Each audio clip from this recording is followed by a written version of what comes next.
Hello बच्चों।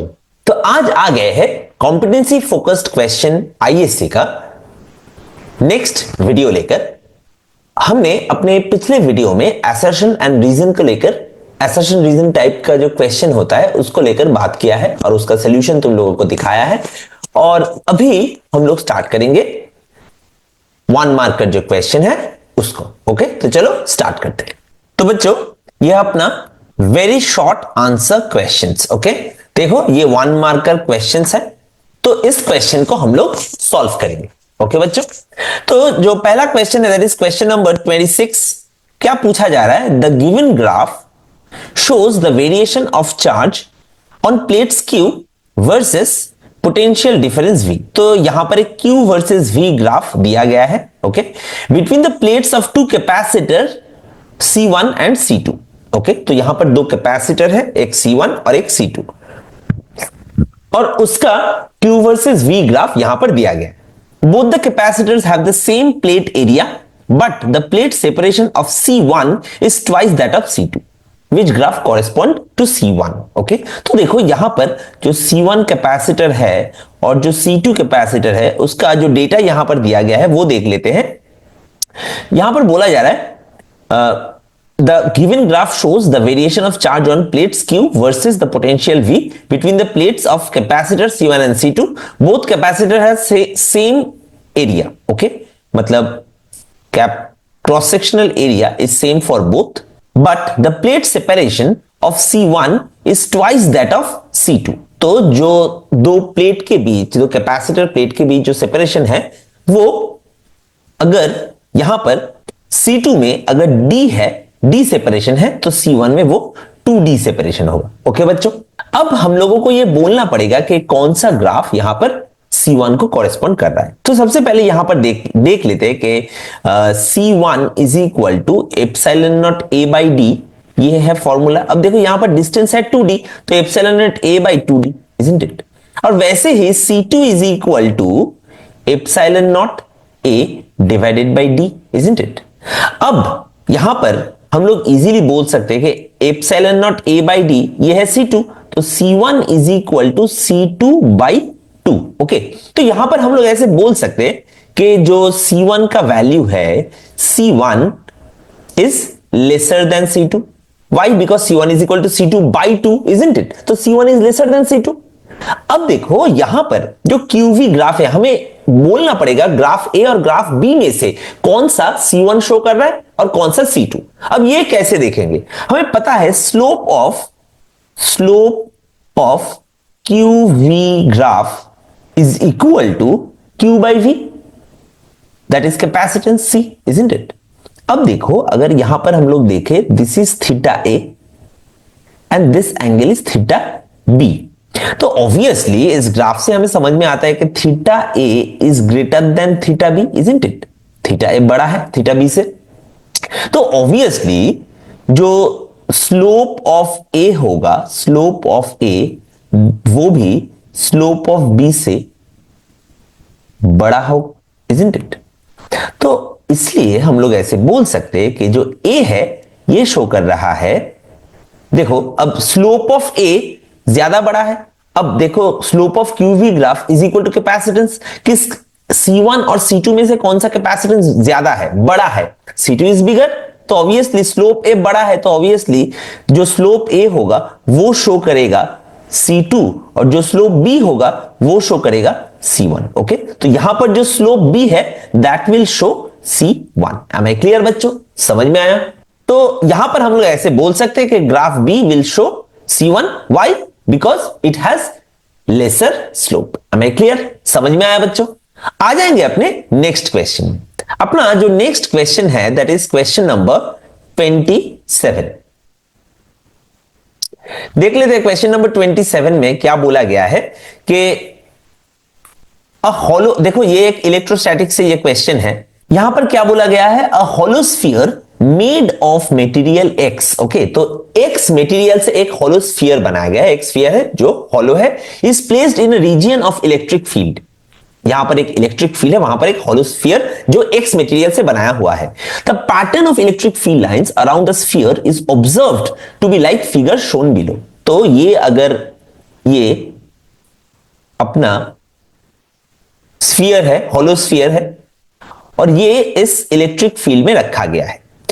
Plot the resistivity versus temperature graph for the material of sphere. तो देखो ये कैसे जो क्वेश्चन है, कैसे एकदम एनालिसिस टाइप क्वेश्चन है, एनालिसिस तुम्हें कैसे करना पड़ेगा वो मैं तुम लोगों को बताता हूं। सबसे पहले ये हॉलो स्फीयर है, और अगर तुम लोग देखो यहां पर जो फील्ड लाइंस है, इलेक्ट्रिक फील्ड लाइंस है, वो इलेक्ट्रिक फील्ड लाइंस यहां पर इनवर्ट जा रहा है और यहां से ये बाहर निकल रहा है, इजंट इट? तो ऑब्वियसली अगर तुम चार्ज के रेस्पेक्ट में देखो इलेक्ट्रिक फील्ड लाइंस को, तो जहां पर फील्ड लाइंस इनसाइड जा रहा है, ओके, जहां पर फील्ड लाइंस इनसाइड जा रहा है वो होगा नेगेटिव, इजंट इट? और जहां पर फील्ड लाइंस दूर की तरफ जा रहा है, आउटसाइड, वो होगा पॉजिटिव, इजंट इट? क्यों ऐसा? क्योंकि हमें पता है electric field line starts from positive and ends at negative, isn't it? तो इसीलिए यहां पर मैंने ऐसे लिखा है। अब देखो इसके अंदर कोई भी फील्ड लाइन नहीं है, ये स्फीयर के अंदर कोई फील्ड लाइन नहीं है। अगर फील्ड लाइन नहीं है तो obviously electric field will also be zero, isn't it? अगर इलेक्ट्रिक फील्ड जीरो हुआ तो कहां पर, किस मटेरियल के लिए electric field inside the sphere zero होता है? In case of a conductor. तो since electric field E inside is zero, that's why we can say X is a conductor, okay? X is a conductor, okay बच्चों? अब यहां पर हमें plot करना पड़ेगा। देखो ये यहां तक ही खत्म नहीं हुआ, अब हमें प्लॉट करना पड़ेगा resistivity versus temperature graph, okay? तो अगर रेजिस्टिविटी वर्सेस टेम्परेचर ग्राफ यहां पर प्लॉट करें तो along y axis resistivity, along x axis temperature. इस ग्राफ को अगर प्लॉट करें तो मैं तुम लोगों को दिखाता हूं, तो ये ग्राफ दिखने में ऐसा होगा, ओके बच्चों? मतलब ऐसे पैराबोलिक का एक ग्राफ होगा। तो ये एक कंडक्टर के लिए रेजिस्टिविटी वर्सेस टेम्परेचर ग्राफ है। देखो बच्चों इस ग्राफ को तुम ऐसे भी लिख सकते, ऐसे भी ड्रॉ कर, लेकिन यही क्वेश्चन को अगर थोड़ा सा बदल दिया जाए तो क्या होगा मैं तुम लोगों को बताता हूं। देखो यहां पर टेम्परेचर, यहां पर कुछ बोला नहीं गया इसलिए ये दोनों ही ग्राफ करेक्ट होगा। लेकिन अगर ऐसा बोला जाता कि temperature will be in degree Celsius, अगर टेम्परेचर डिग्री सेल्सियस में है तो ये ग्राफ सही होगा, डिग्री सेल्सियस। जब टेम्परेचर को डिग्री सेल्सियस में देखा जाएगा तो ये वाला ग्राफ, और अगर ये केल्विन में होगा, अगर ये केल्विन में होगा तो ये वाला ग्राफ। क्यों पता है बच्चों? क्योंकि जब एब्सोल्यूट स्केल लिया जाता है तो जीरो टेम्परेचर मतलब absolute zero temperature, isn't it? तो एब्सोल्यूट जीरो टेम्परेचर में रेजिस्टेंस भी जीरो तो रेजिस्टिविटी भी जीरो, तो उस टाइम पे ये केल्विन स्केल में ये वाला ग्राफ होगा। और अगर डिग्री सेल्सियस होगा तो 0 डिग्री सेल्सियस में तो रेजिस्टेंस जीरो नहीं होता, 0 डिग्री सेल्सियस में रेजिस्टिविटी भी जीरो नहीं होगा, तो ये यहां से स्टार्ट होगा। समझ में आया बच्चों? ये हुआ अपना ये आंसर। आ जाएंगे अपने नेक्स्ट क्वेश्चन। आ गया है क्वेश्चन नंबर 28 में। क्या पूछा जा रहा है? 4 charges plus q minus q and minus q are placed in an arrangement as shown below, okay? तो देखो ये है अपना प्लस क्यू, ये है प्लस क्यू, ये है माइनस क्यू, ये है minus Q. The direction of the net electric field at point P, तो ये जो पॉइंट है पॉइंट पी, यहां पर जो नेट इलेक्ट्रिक फील्ड है उसका डायरेक्शन क्या होगा?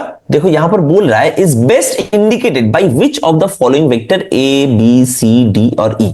मतलब पी पॉइंट में जो नेट इलेक्ट्रिक फील्ड का डायरेक्शन है वो कौन से वेक्टर से प्रॉपर्ली शो किया जा रहा है, ओके बच्चों? अब देखो ये जो कॉन्सेप्ट है ये एकदम इलेक्ट्रिक डाइपोल का कॉन्सेप्ट है, मतलब ब्रॉड ऑन पोजीशन में। अगर मैं तुम लोगों को ये डायग्राम दिखाऊं तो अगर देखो ये अगर माइनस क्यू चार्ज, ये प्लस क्यू चार्ज, तो ऑब्वियसली इस पॉइंट में जो इलेक्ट्रिक फील्ड होता है, इस पॉइंट पे जो इलेक्ट्रिक फील्ड होता है, देखो हमें पता है कि डाइपोल मोमेंट का डायरेक्शन जिस तरफ होता है from minus Q two plus Q dipole moment का डायरेक्शन होता है, और इलेक्ट्रिक फील्ड का डायरेक्शन उसका जस्ट ऑपोजिट साइड में होता है, ई इक्वेटोरियल, ओके तो ई इक्वेटोरियल का जो डायरेक्शन है वो डाइपोल मोमेंट के ऑपोजिट होता है, इजंट इट। अब यहां पर देखो थोड़ा ट्विस्ट करके कैसे दिया गया है। देखो ज्यादातर हम लोग जो डायग्राम में ड्रॉ करते हैं वो माइनस क्यू को लेफ्ट में ड्रॉ करते हैं, देखो ऐसे, और प्लस क्यू को राइट में ड्रॉ करते हैं। तो इसलिए हमारे दिमाग में ये रहता ही है कि जो डाइपोल मोमेंट का डायरेक्शन होगा वो नेगेटिव टू पॉजिटिव मतलब राइट साइड में होगा। लेकिन यहां पर वही चीज ऑपोजिट कर दिया गया है, उल्टा कर दिया गया है। तो देखो यहां पर से मैं एकदम प्रॉपरली ऐसे ट्राइंगल ड्रॉ कर रहा हूं। ओके तो अगर देखा जाए, देखो यहां पर एक प्लस क्यू है, यहां पर एक माइनस क्यू है।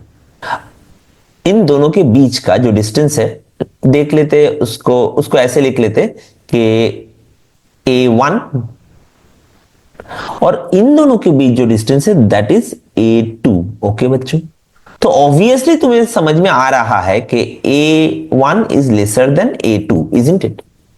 अब हमें पता है कि डाइपोल मोमेंट का जो डायरेक्शन है वो माइनस क्यू से प्लस क्यू की तरफ होता है। तो ऑब्वियसली जो A1 जो डिस्टेंस है, मतलब ये माइनस क्यू और ये वाला माइनस क्यू मिलाकर जो डाइपोल हो रहा है उसका जो डाइपोल मोमेंट है वो भी लेफ्ट साइड में P1, और P2 ये वाला माइनस क्यू और ये वाला प्लस क्यू को लेकर जो डाइपोल मोमेंट है वो भी लेफ्ट हैंड साइड में ही है। ओके लेकिन क्योंकि जो distance in case of A2 वो ज्यादा बड़ा है तो हमें पता है डाइपोल मोमेंट का फॉर्मूला क्या क्या है, 2AL या A इंटू एल ऐसे लिख सकते हैं। तो obviously P1 also lesser than P2, isn't it. समझ में आया? अब देखो इन दोनों के लिए ही जो डाइपोल मोमेंट है वो लेफ्ट साइड में है, तो इलेक्ट्रिक फील्ड का डायरेक्शन क्या होगा? हमें पता है कि dipole moment in case of equatorial case of dipole moment, dipole मतलब of electric dipole, dipole moment और इलेक्ट्रिक फील्ड का जो डायरेक्शन है वो कंप्लीटली ऑपोजिट होता है। तो इसीलिए अगर दोनों का P1 और P2 का डायरेक्शन लेफ्ट साइड में है तो ऑब्वियसली P नेट का जो डायरेक्शन होगा वो भी लेफ्ट साइड में ही होगा। तो इलेक्ट्रिक फील्ड का जो नेट इलेक्ट्रिक फील्ड होगा वो उसके जस्ट ऑपोजिट, ऐसे ऑपोजिट होगा, तो ये ऐसे राइट साइड में होगा, जो एकदम एक ही वेक्टर शो कर रहा है, that is C vector. Okay तो C will be the correct answer. Am I clear बच्चों? Now let me tell you one thing, इसको कहीं अलग तरह से ये क्वेश्चन दिया जा सकता है बोर्ड्स में, या तुम्हारा अगर प्री बोर्ड चल रहा है तो वहां पर भी। देखो ये जो प्लस क्यू है, ये जो माइनस क्यू है, ऐसे भी तो किया जा सकता था, इसको उल्टा कर दिया गया। सोचो ये दो माइनस ये लेफ्ट साइड में चला गया और दोनों प्लस को राइट साइड में लेकर गए, ऐसे भी किया जा सकता था। तो इसके लिए पूरा आंसर ऑपोजिट हो जाएगा। अब ऐसे भी किया जा सकता है कि सोचो ये पॉजिटिव रखा, ये नेगेटिव रखा, फिर इसको पॉजिटिव रखा और इसको नेगेटिव रखा। ओके तो यहां पर दो डाइपोल वैसे भी हो जाएगा और इसके उल्टे तरह से भी दो डाइपोल होगा। तो देखो इस एक डायग्राम को मिनिमम 4 तरह से अलग से देकर हम लोग अलग अलग क्वेश्चन बना सकते हैं। तो जब भी हम लोग अगर ऐसा क्वेश्चन आए तो ऑब्वियसली देख लेना कि डाइपोल का जो डायरेक्शन है, दोनों डाइपोल का जो डायरेक्शन है वो किस तरफ है। अगर वो डायरेक्शन सेम तरफ हुआ तब तो ये इजी है, लेकिन अगर डायरेक्शन ऑपोजिट डायरेक्शन में हो गया तब हमें देखना पड़ेगा कि P1 और P2 में से कौन सा ज्यादा है। इसीलिए मैंने यहां पर दिखाया है, देखो जैसे P1 और P2 में से P2 ज्यादा है। अब अगर P1 और P2 का डायरेक्शन ऑपोजिट होता तो हमें नेट इलेक्ट्रिक फील्ड भी वैसे ही निकालना पड़ता। समझ में आया बच्चों? तो ये चीज हमें दिमाग में रखना है। तो मैं एक्चुअली सिर्फ डायरेक्ट मैं एक्सप्लेनेशन नहीं बता रहा हूं, उसको उस क्वेश्चन को लेकर और भी जो अलग तरह का क्वेश्चन बन सकता है वो भी मैं तुम लोगों को बता रहा हूं। ओके बच्चों, तो चलो आ जाते हैं अपने नेक्स्ट क्वेश्चन में। Our next question is question number 29। Okay क्या पूछा जा रहा है? Using a cell of electromotive force E and internal resistance R, a student designed an electric circuit to calculate I through a variable resistor R. The student plots her finding on a graph as shown. तो ये एक 1 by I versus R graph है। What does the slope of the graph indicate? Okay बच्चों, तो ये एक बहुत ही intelligent question है, ये मैं तुम लोगों को दिखाता हूं। सबसे पहले मैं जो सर्किट है उसको ड्रॉ कर लेता हूं। देखो यहां पर जो बोला गया है कि एक सेल है, उसका जो इंटरनल रेजिस्टेंस है that is small R, cell का जो ईएमएफ है दैट इज एप्सिलॉन, ओके। और एक वेरिएबल रेजिस्टेंस है। अब वेरिएबल रेजिस्टेंस को हम लोग ऐसे दिखाते हैं, वेरिएबल रेजिस्टेंस जो है उसका जो रेजिस्टेंस है that is R, okay. Variable resistor का रेजिस्टेंस इज आर, आर से हम लोग उसको डिनोट कर रहे हैं। और जो करंट फ्लो कर रहा है that is I amount of current यहां पर फ्लो कर रहा है, ओके बच्चों। अब देखो यहां पर अगर हम लोग ओम्स लॉ लगाएंगे, हमें तो क्या निकालना है, स्लोप निकालना है, तो उसके लिए मैं ये कर रहा हूं, ओके। अब देखो स्लोप ऑफ दिस ग्राफ, इसका जो स्लोप होगा वो कैसे होगा, y बाई एक्स हमें पता है, तो 1 by I divided by R, मतलब हम लोग 1/IR ऐसे लिख सकते हैं इसका स्लोप। अब देखो ये जो 1/IR है ये क्या है, क्या एक्चुअली कोई किस फिजिकल क्वांटिटी को दिखा रहा है, ओके। तो अगर हम लोग यहां पर ओम्स लॉ लगाए तो epsilon is equal to I capital R plus I small R, isn't it. अब यहां पर along y एक्सिस है 1/i, along x एक्सिस है r, ओके। तो अगर along y एक्सिस में मैं इस i को अगर कॉमन ले लेता हूं, i into capital R plus small r is epsilon, और इस i को इस तरफ लेकर आता हूं मतलब लेफ्ट हैंड साइड में, तो ये हो जाएगा 1/i, और एप्सिलॉन को राइट साइड में लेकर जाता हूं तो ये हो जाएगा capital R plus small r divided by epsilon, okay. अब 1/i is equal to capital R by epsilon plus small r by epsilon, okay.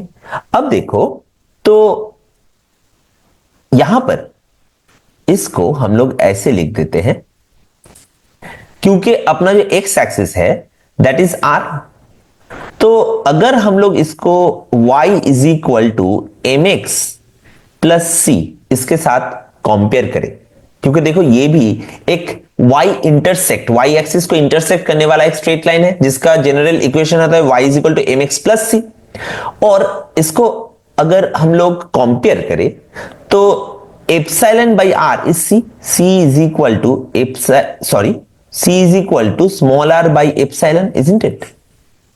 और x है r, तो m will be equal to 1/एप्सिलॉन, इजंट इट।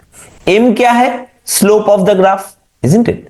तो अगर slope of the graph है तो that is 1/एप्सिलॉन। ये इसको अगर 1/IR तुम लोग डायरेक्ट लिख देते तो तुम्हें लगता कि IR मतलब potential like terminal voltage, okay, तो वो अगर लिखते तो वो गलत हो जाता, ओके बच्चों। तो यहां पर हमें दिख रहा है कि m इज इक्वल टू 1/एप्सिलॉन मतलब 1/EMF, ओके। तो यहां पर पूछा जा रहा है what does the slope of the graph indicate, it indicates reciprocal of epsilon, okay. हमें क्लियर बच्चों, समझ में आया। आ जाएंगे अपने नेक्स्ट क्वेश्चन। अपना जो नेक्स्ट क्वेश्चन है दैट इज क्वेश्चन नंबर 30। ये भी एक बहुत ही बढ़िया वाला क्वेश्चन है magnetic effect of current and magnetism से। क्या पूछा जा रहा है, a finite length movable wire X Y, तो यहां पर एक्स वाई जो है ये एक मूवेबल वायर है, ओके, ये मूव कर सकता है, कैरिंग करंट I1, तो ये I1 करंट कैरी कर रहा है, तुम लोग देख सकते हो I1 का डायरेक्शन है that is in the left hand side, is kept parallel to another infinite length fixed wire PQ, तो यहां पर जो PQ वायर है वो इनफाइनाइट लेंथ वाला वायर है, ओके, और ये फिक्स्ड भी है, मतलब ये मूव नहीं कर सकता, सोचो पिवोटेड है, कहीं पर कील से लगाया गया है, ओके, या पकड़ा गया है, ओके, तो ये एक फिक्स्ड वायर है, और यहां पर जो I2 करंट फ्लो कर रहा है that is in the right hand side direction, okay. In this setup the movable wire XY is stationary as depicted below, okay, मतलब यहां पर ये जो मूवेबल वायर है XY ये स्टेशनरी है, मतलब ये मूव नहीं कर रहा है, ओके बच्चों। अब मूव कब नहीं करता है, एक देखो ये एक मूवेबल वायर है फिर भी ये मूव नहीं कर रहा है, क्यों, क्योंकि इसके ऊपर जो नेट फोर्स है दैट इज 0, दैट्स व्हाई ये मूव नहीं कर रहा है, इजंट इट। अब यहां पर पूछा क्या गया है, redraw a new setup such that movable wire XY remain stationery and is placed parallel below the fixed wire PQ, मतलब PQ के बिलो नीचे इसको ड्रॉ किया गया है, ओके, मतलब ऐसे सोचो ये है अपना PQ, ये है अपना PQ, which is fixed और इसके ऊपर है, सॉरी इसके नीचे है अपना एक्स वाई वायर। क्यों? क्योंकि यहां पर बोला गया है, देखो redraw a new setup such that movable wire remains stationary and is placed parallelly below the fixed wire। तो ये है अपना एक्स वाई। ओके, अब यहां पर यह भी बोला गया label the direction of current I1 in the movable wire. तो सिर्फ मूवेबल वायर में जो डायरेक्शन ऑफ करंट है वो पूछा गया है, वो जो नया डायरेक्शन होगा करंट का वो पूछा गया है। तो ऑब्वियसली हम लोग ऐसे पकड़ ही सकते हैं कि जो फिक्स्ड वायर है उसमें same current, same amount of current I2 he move कर रहा है, I2 ही फ्लो कर रहा है। अब देखो यहां पर हो क्या रहा है, एक्चुअली जो पैरेलल वायर का कंसेप्ट है, मतलब two wire I1 and I2 current is flowing, okay, and they are at a distance R or D। तो हम लोगों को पता है ना, फोर्स पर unit length is equal to mu naught I1 I2 divided by 2 pi R, isn't it? This is the expression. तो magnetic, मतलब अगर टू वायर है, ये दो वायर एक ही डायरेक्शन में करंट फ्लो हो रहा है तो ये दोनों एक दूसरे को अट्रैक्ट करेगा, एंड अगर ऑपोजिट डायरेक्शन में करंट फ्लो हो रहा है तो ये दोनों एक दूसरे को रिपेल करेगा, ये तो हमें पता ही है। अब यहां पर जब ये वायर है पहले फर्स्ट केस में, तो वायर का एक वेट है और ये वेट किस तरफ एक्ट कर रहा है? Downward direction. वेट नीचे की तरफ एक्ट कर रहा है, और देखो इन दोनों में जो करंट फ्लो हो रहा है वो ऑपोजिट डायरेक्शन में हो रहा है, तो इसीलिए ये दोनों एक दूसरे को रिपेल कर रहा है। तो PQ XY के ऊपर जो मैग्नेटिक फोर्स अप्लाई कर रहा है वो ऑपोजिट डायरेक्शन में अप्लाई कर रहा है, मतलब रिपेल कर रहा है।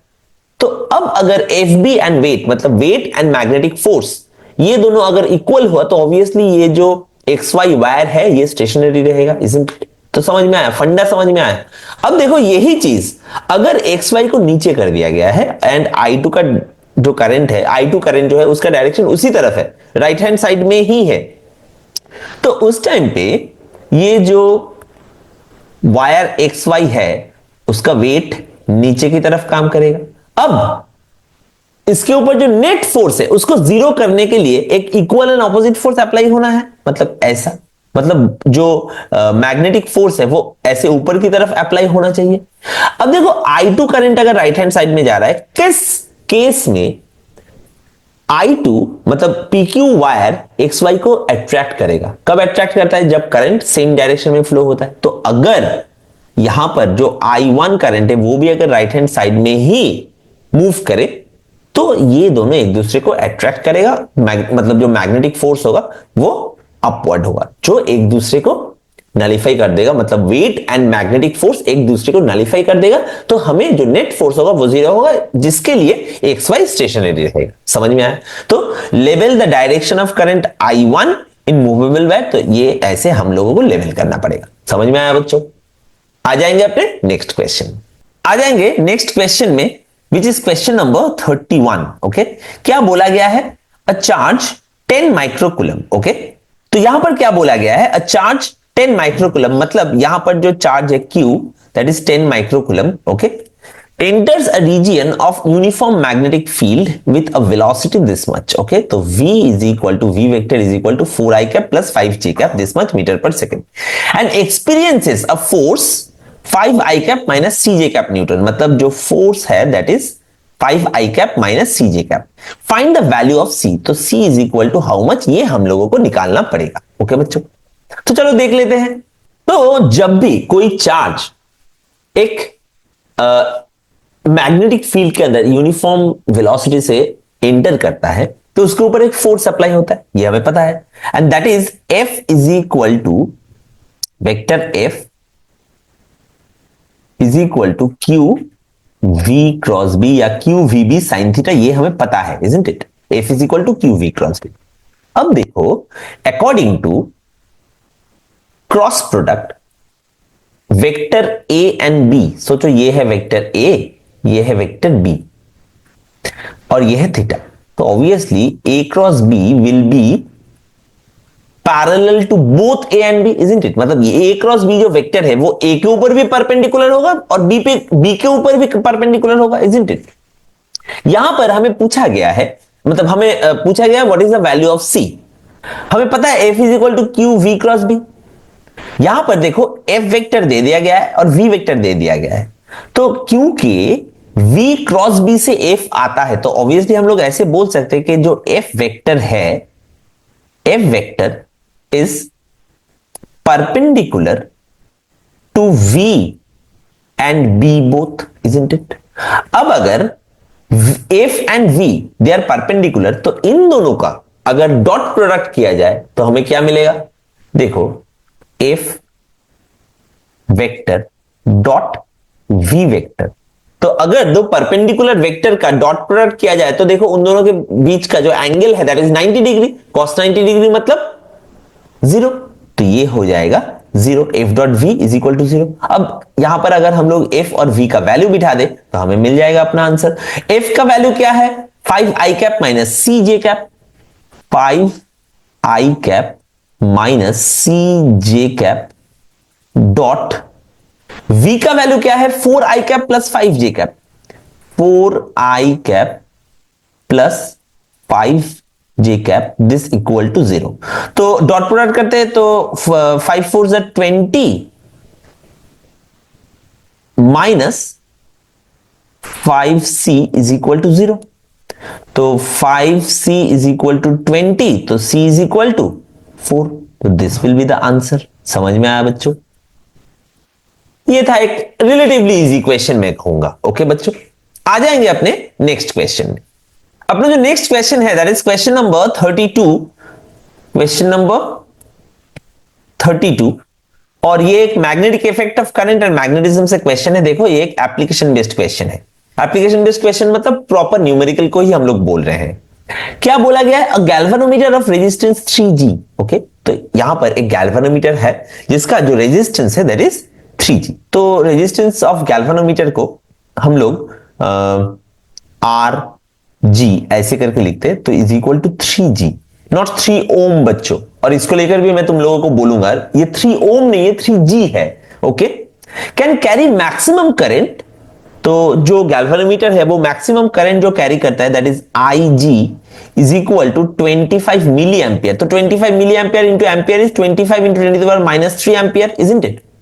Calculate the value of shunt, तो हमें शंट का वैल्यू निकालना पड़ेगा। S is equal to question mark to be used so that it works as an ammeter to read the current up to 0.1 ampere, मतलब I is equal to 0.1 ampere. अब अगर ये तुम्हें याद नहीं है, मैं एक बार तुम लोगों को डायग्राम से दिखा देता हूं। सोचो ये है अपना गैल्वेनोमीटर और ये है अपना शंट S। गैल्वेनोमीटर का जो रेजिस्टेंस है दैट इज RG और इसके अंदर से जो करंट जा रहा है that is IG। Total current कितना है? I। तो अगर I करंट टोटल है, गैल्वेनोमीटर से IG अमाउंट ऑफ करंट जा रहा है, तो ऑब्वियसली शंट से I minus IG amount of current जाएगा, इजंट इट? अब अगर ये दोनों गैल्वेनोमीटर और शंट ये दोनों ही एक दूसरे के साथ पैरेलली कनेक्टेड है, तो across these two potential drop will be same. तो हम लोग ऐसे लिख सकते हैं कि S into I minus IG is equal to RG into IG, isn't it? Potential drop across resistance means across galvanometer and across shunt. Okay, अब अगर यहां पर हम लोग S का वैल्यू निकालना चाहते हैं तो that will be RG into IG divided by I minus IG। तो S is equal to RG का वैल्यू है 3, IG का वैल्यू है 25 into 10 to the power minus 3, I minus IG मतलब 0.1 minus 25 into 10 to the power minus 3। तो अगर इसको calculate करोगे तो जो वैल्यू आएगा दैट इज 1। अब देखो जो गैल्वेनोमीटर का रेजिस्टेंस का जो यूनिट यहां पर बोला गया दैट इज 3G। ओके, तो यहां पर भी हमें लिखना पड़ेगा s will be equal to 1g, या सिंपली अगर सिर्फ g भी लिख दोगे तब भी चलेगा, लेकिन g तुम्हें मेंशन करना पड़ेगा। गलती से अगर ये तुमने कर दिया 1 ओम तो उसके लिए ये मार्क्स तुम्हें नहीं मिलेगा। ओके बच्चों, क्योंकि यहां पर जो बोला गया है 3g ये तुम्हें तब समझ में नहीं आया है, ऐसा ही कंसीडर किया जाएगा। ओके बच्चों, आ जाएंगे अपने नेक्स्ट क्वेश्चन में। अपना जो नेक्स्ट क्वेश्चन है दैट इज क्वेश्चन नंबर 33। क्या पूछा गया है, in the XY plane a magnetic field of 4 tesla, तो यहां पर B इज magnetic field which is 4 tesla is applied along Y axis. Okay, calculate magnetic force on a proton. तो magnetic force FB या F ही लिख देता हूं मैं, F is equal to question mark on a proton. अब देखो प्रोटॉन का जो चार्ज है that is equal two electron, isn't it? सिर्फ उसका जो साइन होता है वो पॉजिटिव होता है, मतलब 1.6 into 10 to the power -19 coulomb, this is the charge of a proton if it moves at 3 into 10 to the power 6 metre per second along positive Y axis. Okay, मतलब अगर ये मूव करता है with velocity v which is 3 into 10 to the power 6 metre per second. अब देखो यहां पर हमेशा बोल दिया गया है कि कौन सा मतलब फोर्स वो किस तरफ है, मैग्नेटिक फील्ड वो किस तरफ है। देखो यहां पर क्या बोला गया है, B is equal to 4 tesla is applied along Y axis. मतलब हम लोग ऐसे बोल सकते हैं कि B is equal to 4 along Y axis, मतलब 4 J cap tesla, isn't it? अब कैलकुलेट मैग्नेटिक फोर्स, हमें फोर्स निकालना पड़ेगा, फोर्स वेक्टर को निकालना पड़ेगा। If it moves at 3 into 10 to the power 6 metre per second along positive Y axis. अब देखो ये भी पॉजिटिव Y एक्सिस में ही है, तो ये भी हो गया, ये भी हो जाएगा J कैप इतना metre per second, isn't it? क्योंकि ये भी Y एक्सिस में ही है।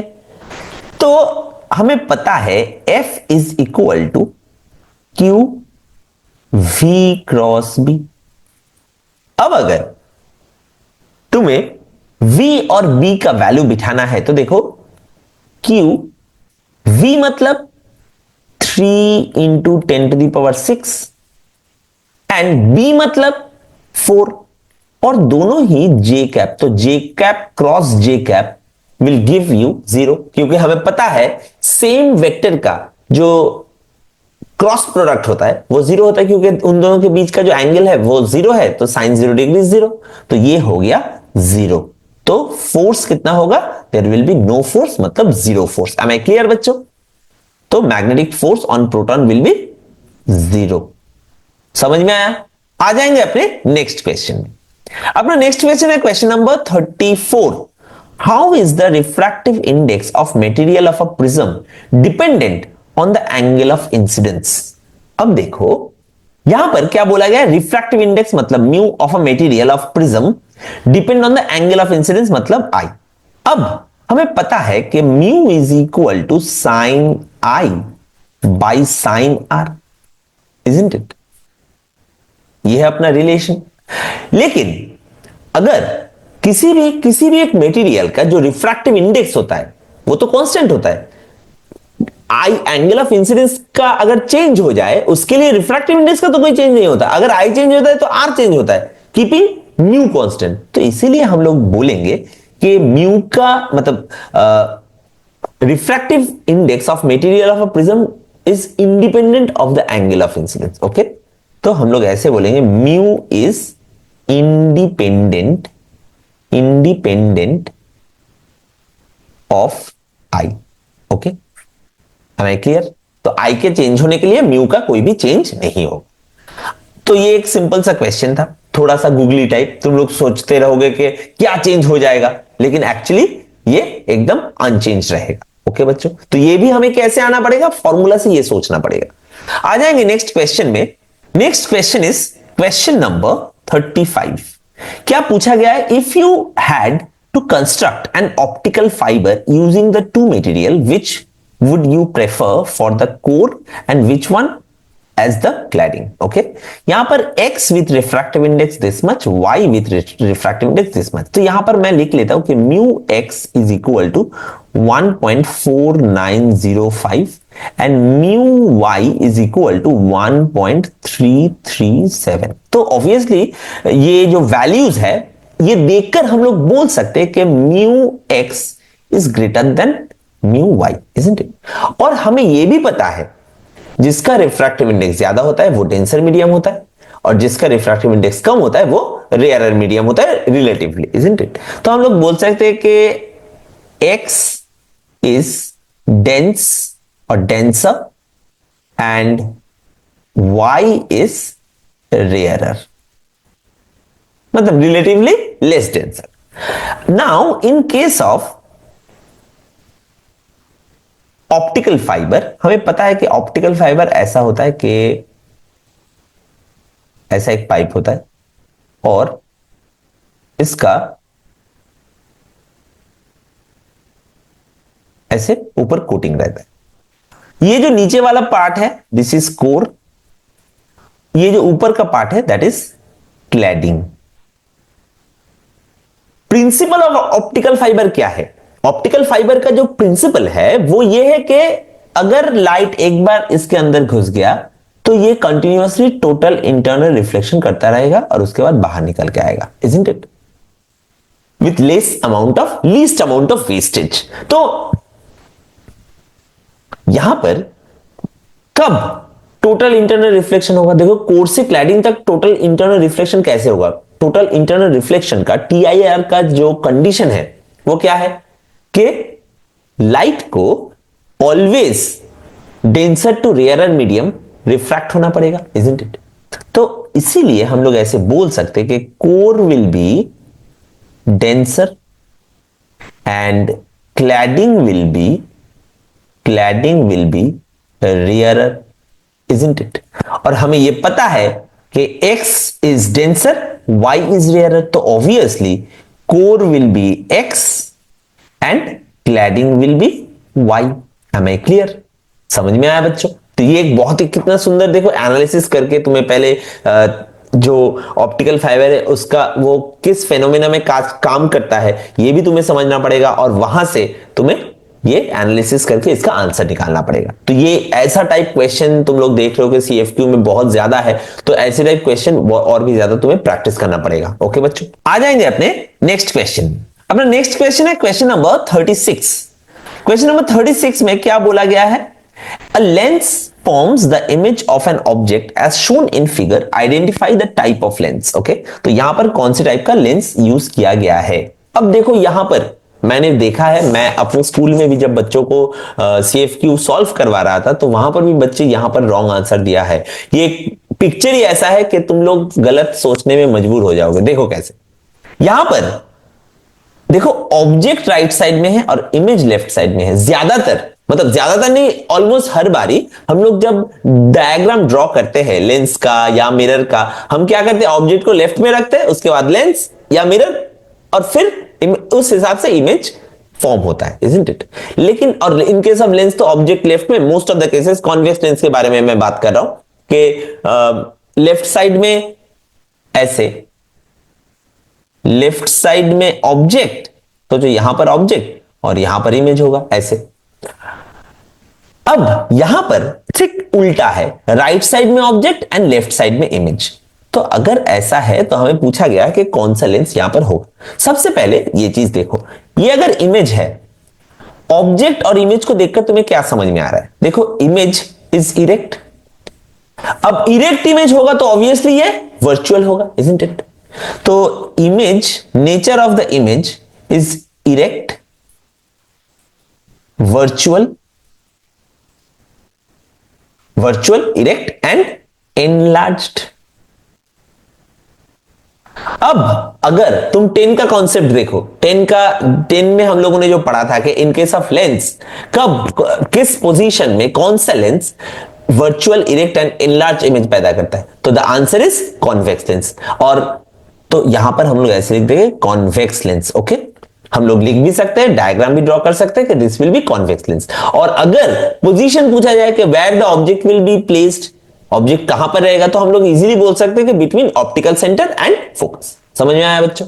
आ जाएंगे अपने नेक्स्ट क्वेश्चन। अपना जो नेक्स्ट क्वेश्चन है that is question number 37। Okay, ये ऑप्टिक्स का क्वेश्चन है, क्रिएट टाइप। ओके, तो देखो ये बहुत ही सुंदर बढ़िया सा क्वेश्चन है। ऐसा क्वेश्चन तो तुम ऑब्वियसली बोर्ड्स में आएगा ही आएगा। देखो क्या पूछा गया है, redraw the diagram with the correct orientation of the obscured और hidden optical device so that when a plane wavefront is incident upon it, the transmitted wavefront matches the depicted figure. Okay, तो यहां पर इस position में कौन सा optical device और उसका ओरिएंटेशन क्या होगा वो भी हमें लिखना पड़ेगा, वो भी हमें बताना पड़ेगा। तो देखो यहां पर जो आंसर होगा ये बहुत ही एक बढ़िया चीज है। देखो ये पैरेलल जा रहा है और उसके बाद भी ये भी पैरेलल है, लेकिन वो शिफ्ट हो गया है। मतलब अगर तुम इसको थोड़ा एक्सटेंड करो ऐसे, तो देखो ये सारे ऐसे आ गए हैं, isn't it? तो ये कब हो सकता है? अच्छा सोचो कि अगर एक प्रिज्म को रखा गया है, तो हमें पता है कि प्रिज्म के अंदर जब लाइट जाता है तो वो ऐसे मुड़ जाता है, isn't it? तो ये तो नीचे की तरफ मुड़ गया है ना? तो अगर हम लोग प्रिज्म को ऐसे उल्टी तरह से रखें, हम लोग अगर ऐसे रखें प्रिज्म को, तो उस टाइम पे अगर इस टाइम पे ये नीचे की तरफ मुड़ गया है तो उस टाइम पे ये ऊपर की तरफ मुड़ जाएगा। समझ में आया बच्चों? तो इसलिए ऑप्टिकल डिवाइस क्या होगा? Optical device will be prism, prism, and orientation क्या होगा? Upside down, upside down. Am I clear बच्चों? समझ में आया? तो ये हो गया अपना क्वेश्चन नंबर 37। तो आज का जो वीडियो है वो मैं यही तक ही रख रहा हूं। नेक्स्ट वीडियो में जो रेस्ट ऑफ द 1 मार्कर है वो मैं तुम लोगों को बताऊंगा, क्योंकि ताकि वीडियो बहुत ज्यादा बड़ा ना हो जाए। ओके बच्चों, तो तब तक पढ़ते रहो और फोड़ते रहो। Thank you.